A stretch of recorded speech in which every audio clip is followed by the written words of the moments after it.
ত্রয়োদশ জাতীয় সংসদ নির্বাচন ও গণভোটে নারী ভোটারদের অংশগ্রহণ এক নতুন মাইলফলক স্পর্শ করেছে। উৎসব মুখর ভোটে নারী ভোটারের উপস্থিতি ছিল চোখে পড়ার মতো। সংখ্যালঘু নারীরাও নির্বিঘ্নে ভোট দিয়েছেন। তারা বলেন, দেশের নাগরিক হিসেবে নারীর জন্য নিরাপদ পরিবেশের পাশাপাশি সব ধর্মের মানুষ যাতে মিলেমিশে থাকতে পারে, এমন বাংলাদেশই তারা প্রত্যাশা করেন।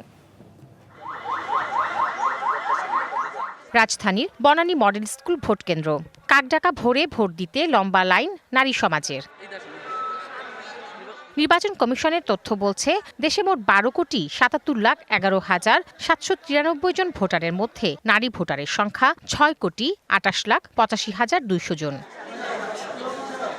এবারে নির্বাচনের রাজনৈতিক সমীকরণে রাজনৈতিক দলগুলোর অন্যতম টার্গেট ছিল নারী ভোটার। তাদের আকৃষ্ট করতে নানা সুবিধার প্রতিশ্রুতিও দেয় দলগুলো। যদিও নারী সমাজ বলছেন, স্বাধীনভাবে চলাচল, নিরাপত্তা আর মত প্রকাশের স্বাধীনতায়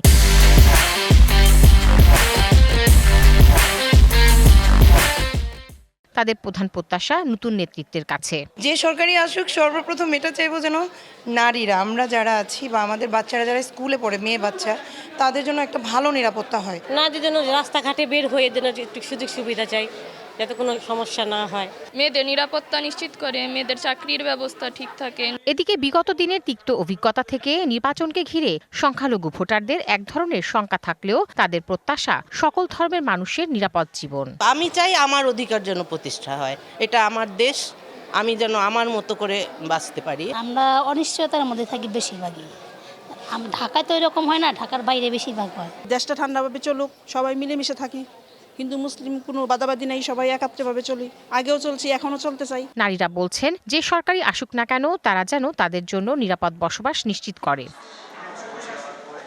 তাহসিনা জেসি, ডিবিসি নিউজ, ঢাকা।